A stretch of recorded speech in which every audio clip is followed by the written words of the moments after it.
dibuat oleh Ina Dalila.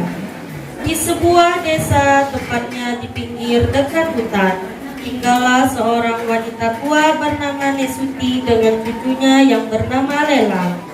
Orang tua Lela sudah lama meninggal dunia sejak Lela berumur setahun karena tenggelam ketika sedang menggayung ikan di sungai.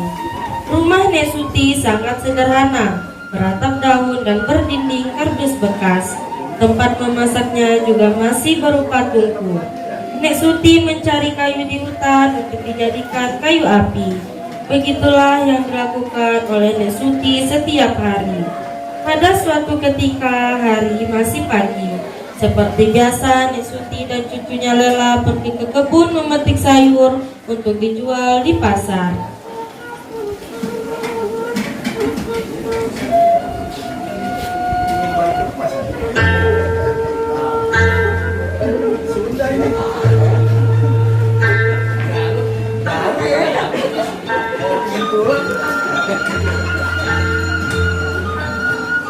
Setelah habis dagangannya, barulah Nesuti mencari kayu di hutan.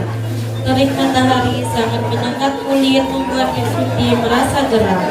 Dari tadi perutnya belum tersentuh oleh setitik air, apalagi makanan. Tadi pagi ia hanya punya sepotong ubi dan sudah diberikannya kepada Lela. Kepalanya tiba-tiba pusing, penglihatannya nanar, namun ia tetap bertahan demi cucunya. Sesampainya di rumah, Nesuti segera menyiapkan tungku dan membuat api dari kayu yang diambilnya di hutan. Sementara cucunya Lela sedang berlari-lari di perkarangan rumah sambil mengejar kupu-kupu yang terbang ke sana kemari. Tiba-tiba Nesuti merasa kepalanya pusing lagi. Ia terbaring sejenak sambil menahan sakit dan dirasakannya. Tanpa disadari oleh Nesuti, api yang menyala di tungku besar dan menerjang atap dapur Nesuti yang rendah dan terbuat dari daun. Api semakin membesar melahap atap dapur Nesuti. Lela yang berada di luar rumah melihat ada api di dapur rumahnya, segera berteriak memanggil neneknya. Nenek di mana? Teriak Lela kembali sambil menangis. Ia bingung mencari di mana neneknya berada. Nesuti terkejut mendengar teriakan Lela, dan lebih terkejutnya lagi ketika ia melihat api sudah menutupi seluruh dapurnya. Nesuti pun berdiri tertatih-tatih dan segera berlari keluar. Sesampainya di halaman, ia pun memeluk cucunya Lela. Tak lama kemudian, api pun segera melahap rumah Nesuti hingga ludes. Masyarakat yang melihat segera bersama-sama menyiram api yang membakar rumah Nesuti.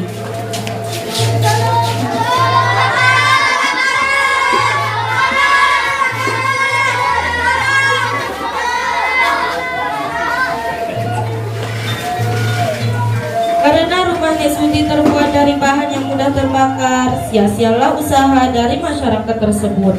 Dalam sekejap rumah Nesuti tinggal puing-puing saja. Nesuti hanya bisa menangis dan memeluk cucunya erat-erat.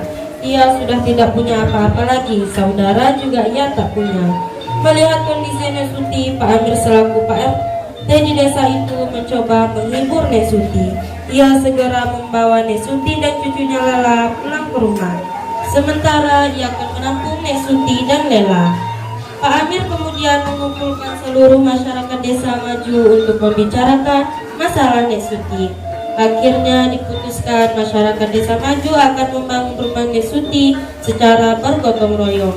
Ada yang menyumbang tiang, papan, dan atap. Ada yang menyumbang alat-alat rumah tangga seperti piring, sendok, gelas.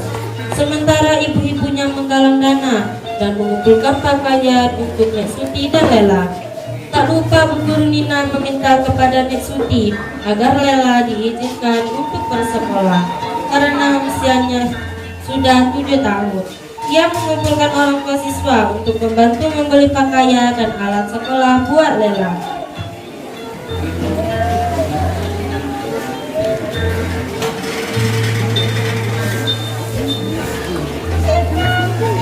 Seminggu kemudian berdirilah sudah rumah Nesuti. Meski sederhana namun lebih kokoh dari rumah Nesuti sebelumnya. Kini ia sudah bisa kembali menempati rumahnya yang baru. Nandala pun sudah bisa ikut ke sekolah seperti anak yang lainnya.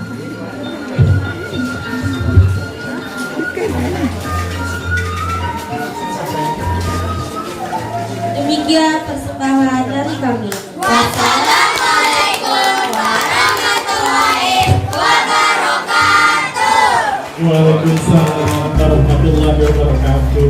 Luar biasa sekali Bapak Ibu terima kasih.